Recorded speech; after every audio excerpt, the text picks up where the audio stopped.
Hello दोस्तों, कैसे हैं आप सब। स्वागत है आपका अपने यूट्यूब चैनल विजडम मैथमेटिक्स में। दोस्तों, पिछले वीडियो में हमने द्विघात समीकरण अर्थात क्वाड्रेटिक इक्वेशन के सभी क्वेश्चन और एक्सरसाइज को कर लिया था, अर्थात हमने उस चैप्टर को समाप्त कर दिया था। अब हम आज की वीडियो में आपके लिए अर्थमेटिक प्रोग्रेशन अर्थात एपी को लेकर आए हुए हैं। तो हम इस वीडियो में एपी के सभी थ्योरी और कंसेप्ट को और उसमें जो भी आपके फार्मूले बनते हैं वो कैसे बनते हैं और उससे कैसे उसको सोल्व किया जाता है और वो क्या क्या हैं, हम सभी आपको इस वीडियो में बताएंगे और नेक्स्ट वीडियो में हम उसके क्वेश्चन को करेंगे। उससे पहले दोस्तों, आप अभी तक मेरे चैनल को सब्सक्राइब नहीं किए हैं तो प्लीज़ एक बार सब्सक्राइब कर दीजिए और बेल आइकन को प्रेस कर दीजिए ताकि मेरे वीडियो का कोई भी नोटिफिकेशन आप तक सबसे पहले पहुँचे, ताकि आप अपने पढ़ाई को और बेटर बना सकें। तो चलिए दोस्तों, हम शुरू करते हैं। तो सबसे पहले हम बात करते हैं क्वाड्रेटिक इक्वेशन होता क्या है। तो अगर हम समानांतर श्रेणी की बात करें, इसकी डिफिनीशन की बात करें, तो एक समानांतर श्रेणी संख्याओं की ऐसी श्रेणी होती है जिसमें प्रत्येक पद अपने पद में एक निश्चित संख्या जोड़ने पर प्राप्त होता है। इसे कहने का मतलब ये है कि कोई श्रेणी है, उसमें कोई भी अंक दिया हुआ है 2, 4, 6, 8, 10, 12 ऐसे 1, 2, 3, 4, उसमें एक निश्चित संख्या हम जोड़ते हुए जा रहे हैं, तो वो आगे चल के जो श्रेणी बनेगा उसको हम क्या कहेंगे, समानांतर श्रेणी कहेंगे। जैसे अगर एग्जाम्पल के तौर पर देखिए, तो ये आपका पहला एग्जाम्पल है, 1, 2, 3, 4, 5 कॉमा करके ऐसे ऐसे डॉट डॉट आगे बढ़ते जा रहा है। तो इसमें अगर हम बात करें तो देखिए इसमें +1 हो रहा है, सभी में क्या हो रहा है, +1 आपका बढ़ते हुए जा रहा है। अगर हम इसमें बात करें तो पहले 100 है, फिर 70 है, फिर 40 है, फिर 10 है। तो इसमें सभी में -30 होते हुए आपको आगे बढ़ रहा है। पहले 100 है, फिर -30 मतलब 70, फिर 70 -30 मतलब 40, फिर 40 -30 मतलब 10, फिर 10 -30 मतलब -20। तो ऐसे ही ये -30 होते हुए आगे बढ़ रहा है। अगर हम इसमें बात करें तो ये सभी 4 हैं, 4,4,4 से डॉट डॉट करते हुए आगे बढ़ रहा है। तो इसमें जो आपका निश्चित संख्या जोड़ा गया है उसको क्या है, आपका 0 है। ठीक है। अगर हम इसमें बात करें 1, 1.5, 2, 2.5, 3, तो इसमें जो आपका एक निश्चित संख्या जोड़ा गया है वो क्या है, आपका 0.5। क्या है, 0.5। इसका कहने का मतलब कि एक निश्चित संख्या अगर हम किसी संख्या में जोड़ते हुए आगे बढ़ते हैं तो जो उस टाइप से जो हमको श्रेणी प्राप्त होता है उसको हम क्या बोलते हैं, समानांतर श्रेणी बोलते हैं। ठीक है। अब देखिए इसमें और भी बहुत कुछ है जो कि आपको हम एक एक करके बताएंगे। इसको कैसे सोल्व किया जाता है, ये कैसे होते हैं, इसका व्यापक रूप क्या है, इसमें सर्वांतर डी क्या होता है, बहुत सारी चीज़ें हैं।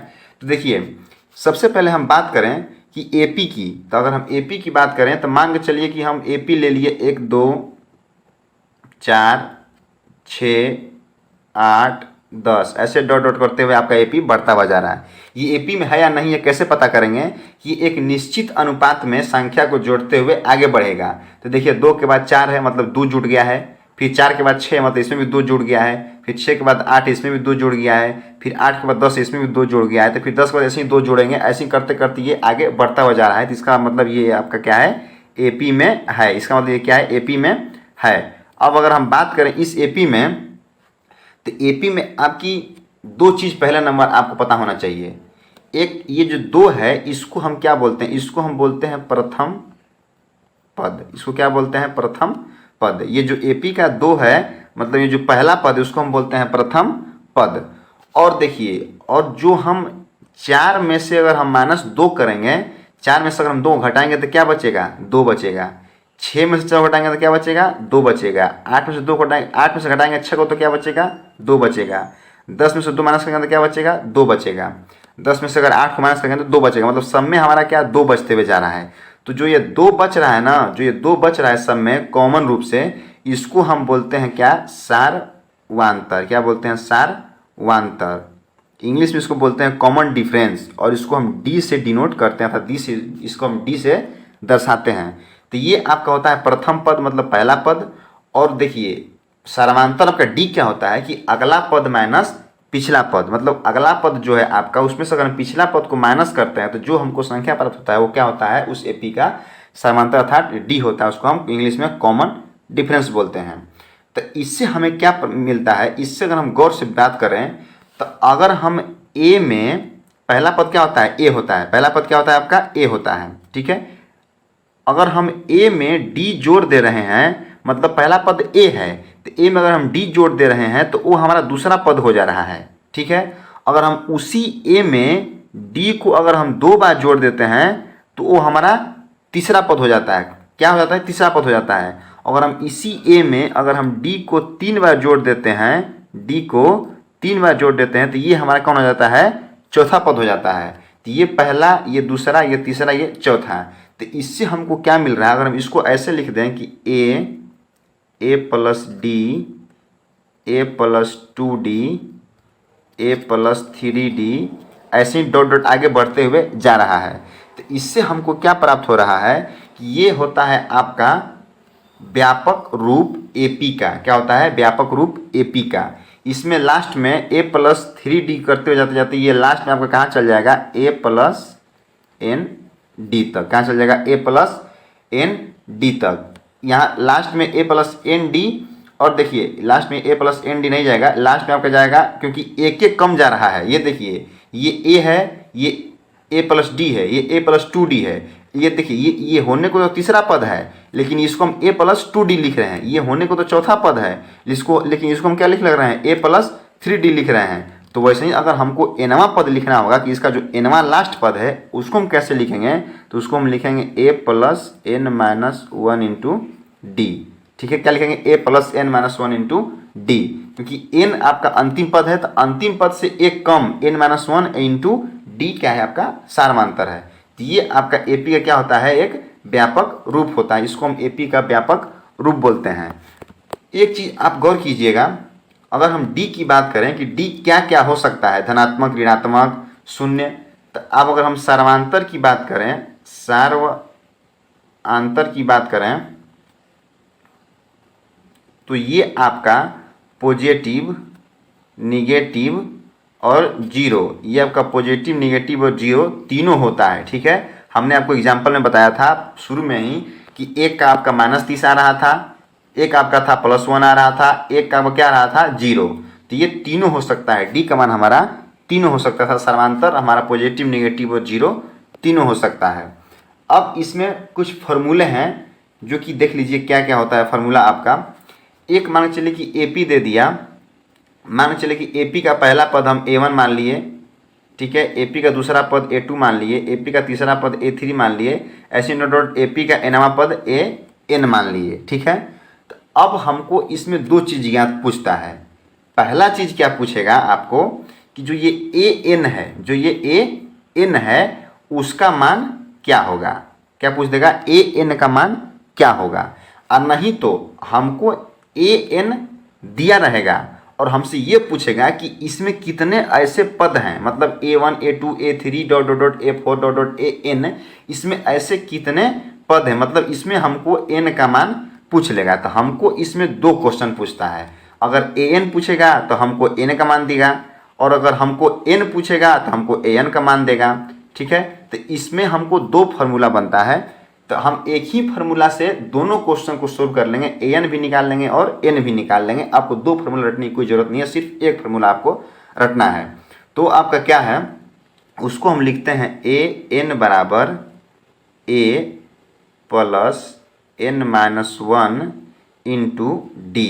ठीक है, AN बराबर A plus n-1 into D. ये आपका होता है AP का nवां पद। अब इसी में अगर हमको nवां पद दिया रहेगा तो हम n निकाल लेंगे, और नहीं तो अगर हमको n दिया रहेगा तो nवां पद निकाल लेंगे। ठीक है, अब देखिए यहाँ पे d की बात करें तो d आपका क्या है? सार अंतर है। क्या है? सार अंतर है। अगर हम a की बात करें तो a क्या है? आपका प्रथम पद है। a क्या है? प्रथम पद है। और हमको an ज्ञात करना रहता है, या तो an ज्ञात करना रहेगा या तो n ज्ञात करना रहेगा। कोई हमसे इसमें से एक पूछ लेता है, तो उस दोनों कंडीशन में हम ये वाला फार्मूला का यूज करेंगे, AN बराबर A plus n-1 into D. ठीक है, अब देखिए, अब अगर हम आगे बात करते हैं कि अगर कोई हमसे पूछ दे कि AP का चौथा पद क्या होता है, मतलब AP का चौथा पद को हम कैसे लिखेंगे, तो उसके लिए देखिए आप इसको थोड़ा सा गहरे समझिए। हम पहला पद को क्या लिख रहे थे? A।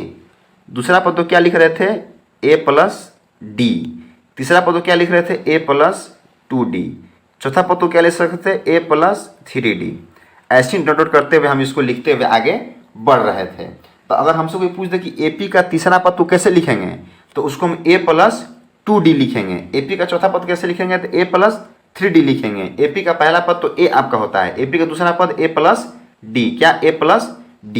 तो ये क्वेश्चन, ये जो चीज़ है आपको याद समझने की जरूरत है, क्योंकि ये आगे चल के क्वेश्चन बनाने में आपको बहुत मदद करेगा।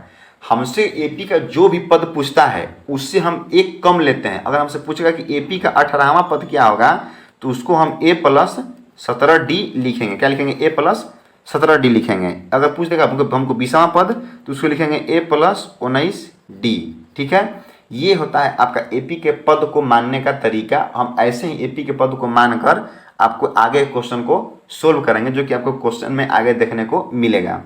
तो ये था आपका AN और A का मान ज्ञान, AN और N का मान ज्ञान करने के लिए फॉर्मूला। ठीक है, अब इसमें एक चीज़ और पूछता है कि हमको AP दे देगा, मान चले कि AP दे दिया A1 A2 A3 A4 dot dot dot AN। अब इसमें हमको इस AP का सम पूछ लेगा कि इस AP का योग क्या होगा।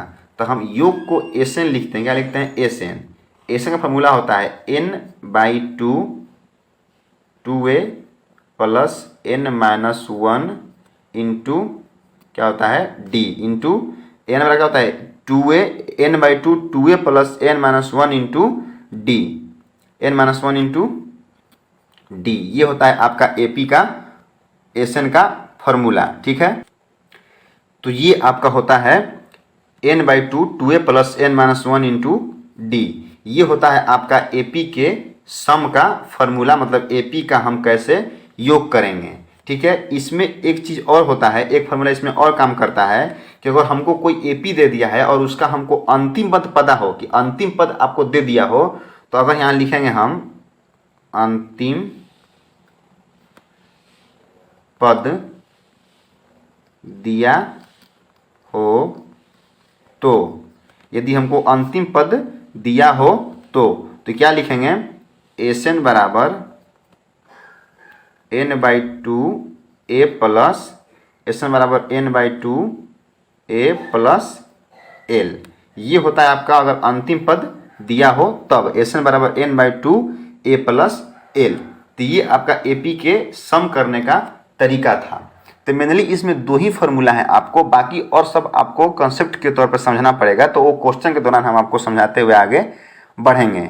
ठीक है, तो हम अब नेक्स्ट वीडियो में आपके लिए इसके क्वेश्चन को लेकर आएंगे।